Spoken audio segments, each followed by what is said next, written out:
This is a special meeting of the Finance Committee for the Village of Burnham, Cook County, Illinois. The agenda on this one is 6 p.m. This time will clerk call the roll, please.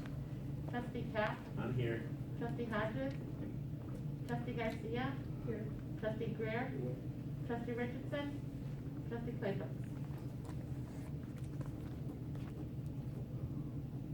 Mayor Pope votes yes. And Mayor Polk.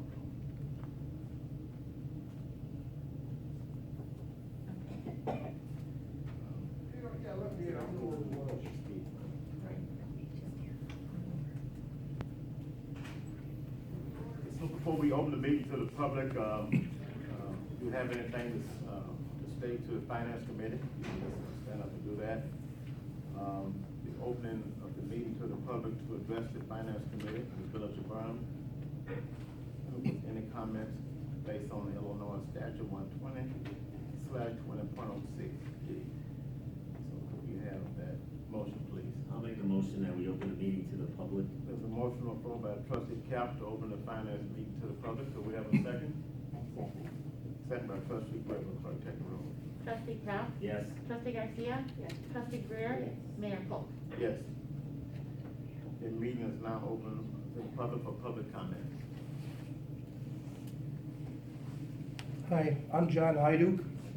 Mr. Polk, I brought this up like a broken record over the past several weeks. You've given us your word on stuff. You want to work together, and my God, so do I. You've been saying them words for a couple of years now. I've been watching you. And In for 21 years. Well, go ahead. I haven't watched you 21 years, only 4. I'm 21, go ahead. Well, you told me a couple months ago about them documents for 14108. And also for the parking lot, what the invoice was. And you told me about that, and I just want the financial information about it. You'll get it. And You told me about the, I've been playing phone tag with you, and you haven't returned my call for the last 3 days now. You don't answer the phone when I call. You got my last message, don't call me after 8 o'clock, because I'm either sleeping or I'm not gonna pick up anyway. All right. That's me, I get up before. Okay. But anyway, that's why, Okay. can I have them tonight? Well, It's just a matter of making copies of them, you said you have them in a separate file. I think like I mentioned to you, and one of them we have not located yet, but the other one you can't have it tonight, yes. So have you lost it? I'm saying that you'll get it when we get access to it. Are there any other comments? Okay, so I can't have it tonight, the one? Yes. Okay. Also, concerning the total net position of the audit, this audit tonight, what is our total net position on that audit? Well, the auditor, they will explain that, they'll give a review. Can I have, what's the total net position? I'm not into politics like you are, I just want the number. Can you tell me what the number is on the audit? And the auditor, they'll do that, that's why they're here to see. Can anybody up here tell me what it is? I'm assuming you guys have seen it. We will give- Will I know it before the end of the night? They'll give a report. So that's yes? Yes, they'll give a Okay, report. okay. I'm trying to keep this simple, Mayor, believe me. Finally, I'd like to say, we've been told the only way to contact any of you guys on the board, for the last 4 years we've been told, is to go to the clerk's office. Now in the past several weeks, several months, I've left letters, I know you know about it, because you're the one that's returned my calls over the past several months. I've talked to clerk over there, she says any message that she gets, it gets forwarded. Talked to Stephanie says she gives it to him personally. So I have no reason to question her. Why would she lie about it? My question is, Trustee Cap's, I thought Richardson would be here tonight, but Trustee Cap, I've done that to you. Several calls, several messages over the past. You called my phone yourself, and I returned. Have you been your listening to calls. me last minute? The only way to contact you is through the clerk's office. You don't answer my calls, so then why do I keep going? I return the calls and you don't answer. Right, you don't answer my call either. I know. Wait. You've called and I've gotten them. Is that your answer then, John? Yeah, I've called you. You've called and I haven't picked up? Yes.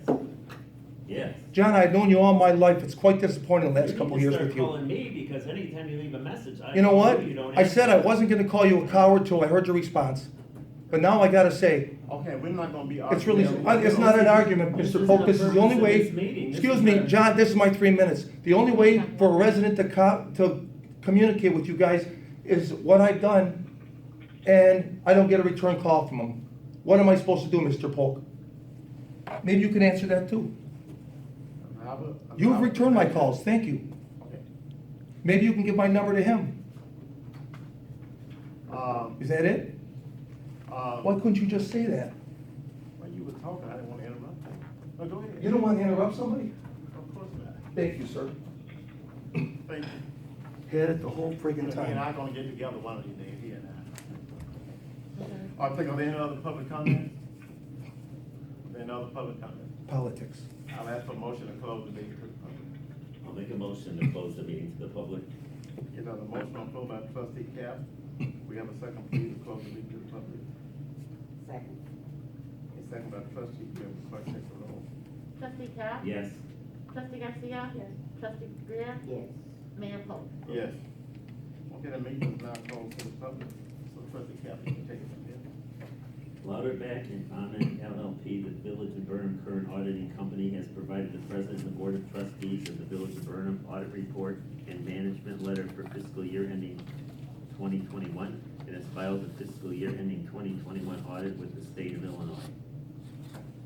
And I would like to say, I don't know at what point that I would like for the auditors to explain that the gather system that went into effect in 2012, because we have people here that, that doesn't understand that added to the village's liability, that it was a part of the police pension fund that added to the village liability.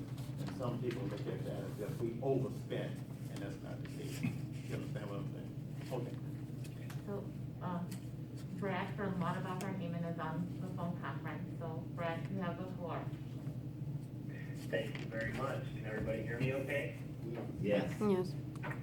Excellent. Good evening, everybody. I am Brad Porter. I'm one of our principals here at Lauterbach and Neiman, the auditing firm of the village.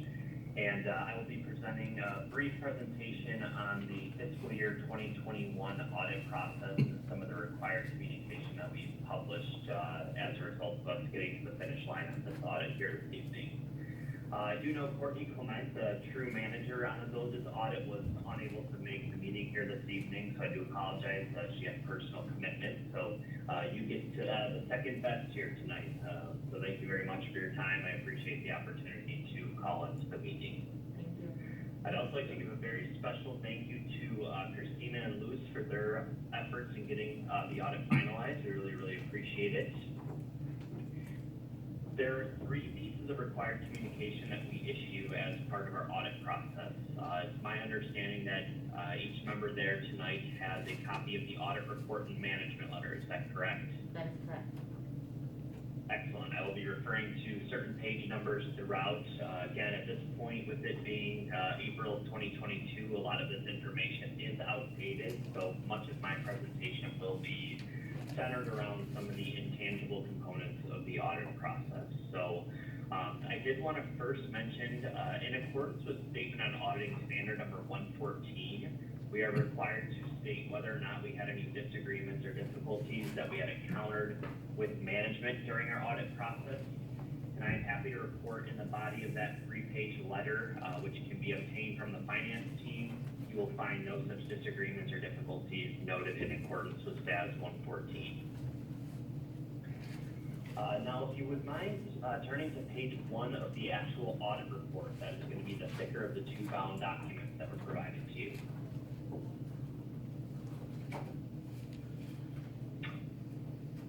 You should find our Lauterbach and Neiman letterhead there. Is everybody with me? Yes. Excellent. So this is ultimately what I like to think of as the most important couple pages within your audit report itself.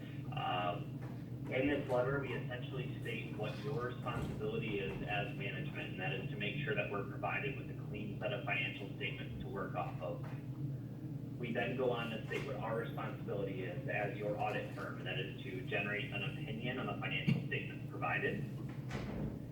So you'll see the first couple paragraphs there.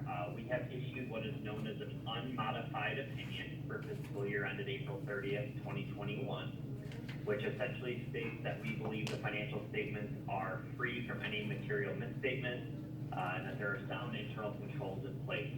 We do not generate an opinion on the internal control environment themselves, but we are required to make sure that we can rely on the internal controls for the sake of generating this formal opinion on the actual financial statements themselves.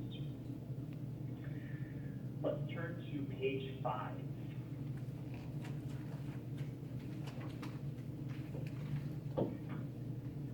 Page 5 begins a section titled Our Management Discussion and Analysis. And I shouldn't really use the term our because it's essentially a statement that's put together by management detailing a lot of the narrative highlights for the fiscal year. So I oftentimes will encourage boards to spend most of their time and energy in this MD&A section. It's going to give you a lot of great comparative data from the previous fiscal year. And oftentimes, due to some of the complexities of accounting, the financial statements can get quite cumbersome at some point. So I would certainly encourage you to focus your time and energy on pages 5 through 14. Turning to page 17, we'll go into our statement of net position.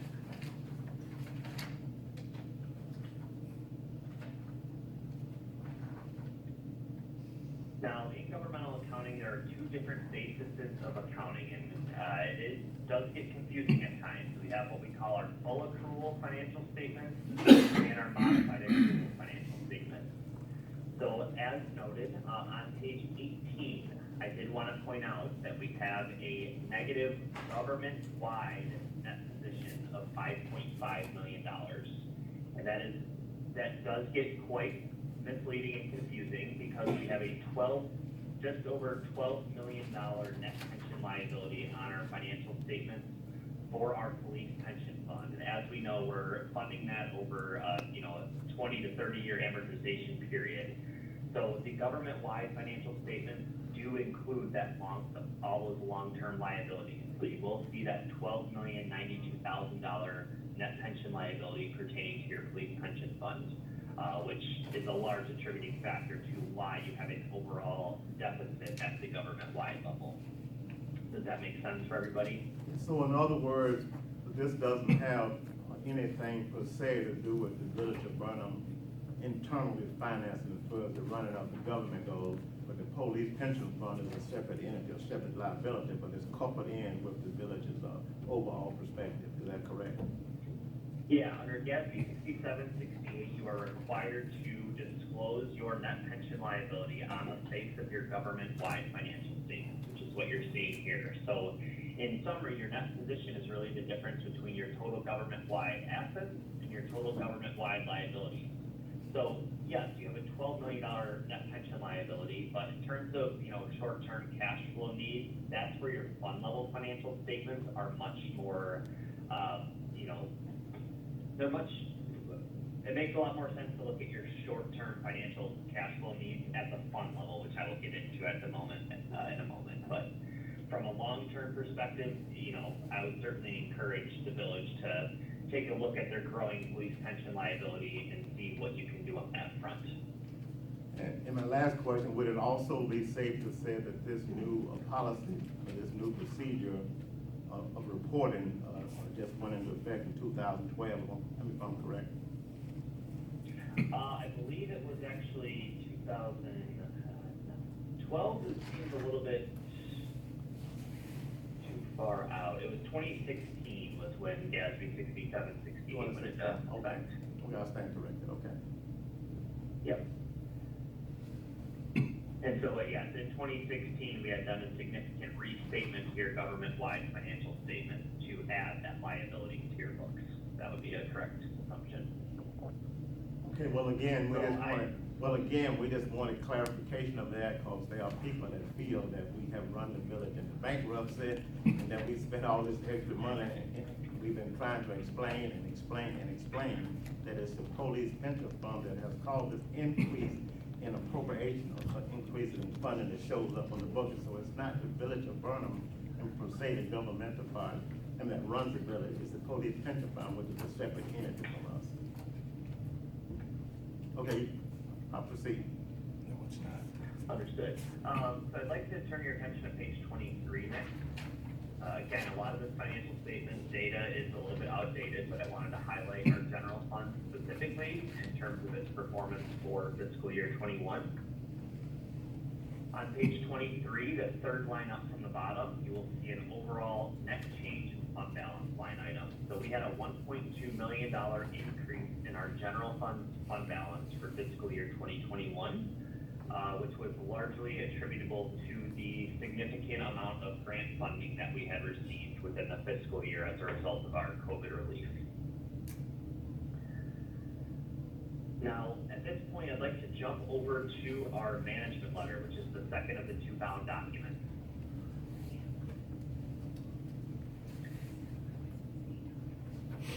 The primary purpose of our management letter is to convey any best practices that we see across our municipality-based clients.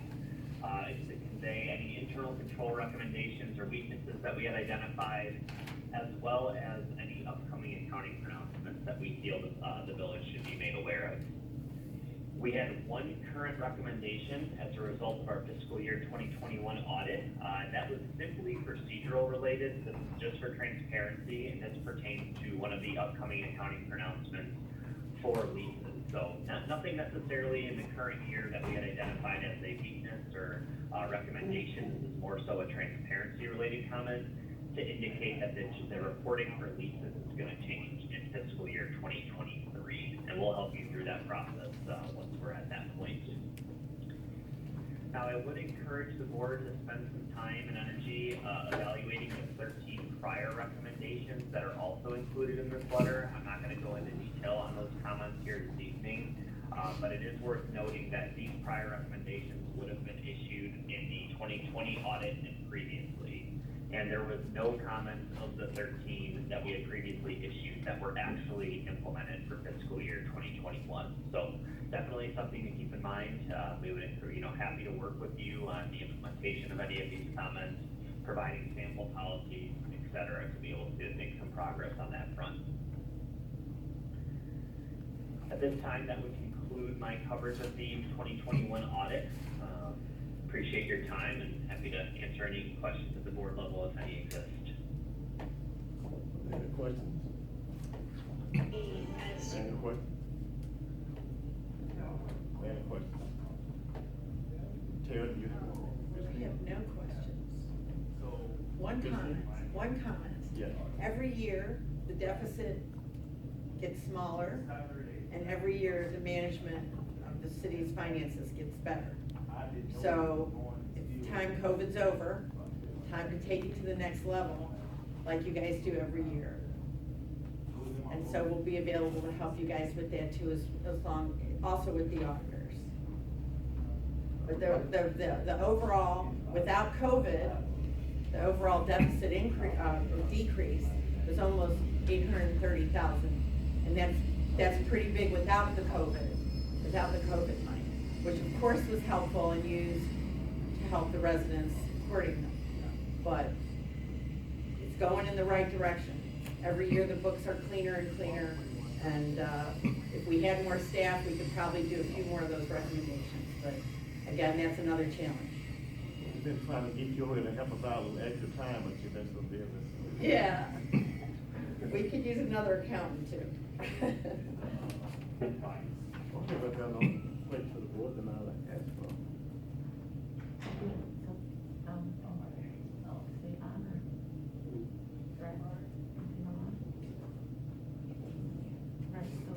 Oh, yeah, I'm complete with my presentation, so. Okay, Right. good. Thank you, Brad, so much for your time and help. Yeah, no problem. Feel free to reach out to us with any questions following the next meeting. We're happy to help. Thank you. We'll see you, Take trustee. care. Good night. Thank you. We'll see you, trustee. To make a motion to accept the presentation of the Village of Burnham's audit report for the fiscal year ending 2021 by Lauterbach and Amen LLP. We have a motion on the floor by trustee Cap to accept the audit report for ending 2021. Could we have a motion? Could we have a second, please? Second by trustee Garcia. Take the roll. Trustee Cap? Yes. Trustee Garcia? Yes. Trustee Greer? Yes. Mayor Cole? Yes. I'd like to make a motion to adjourn the meeting. There's motion on the floor by trustee Cap to adjourn the finance committee meeting. We need a second. Would you like to take a roll? It's 6:25. Trustee Cap? Yes? Trustee Garcia? Trustee Greer? Mayor Cole? Yes. Thanks for coming, your input is welcome, thank you. Thank you. Mr.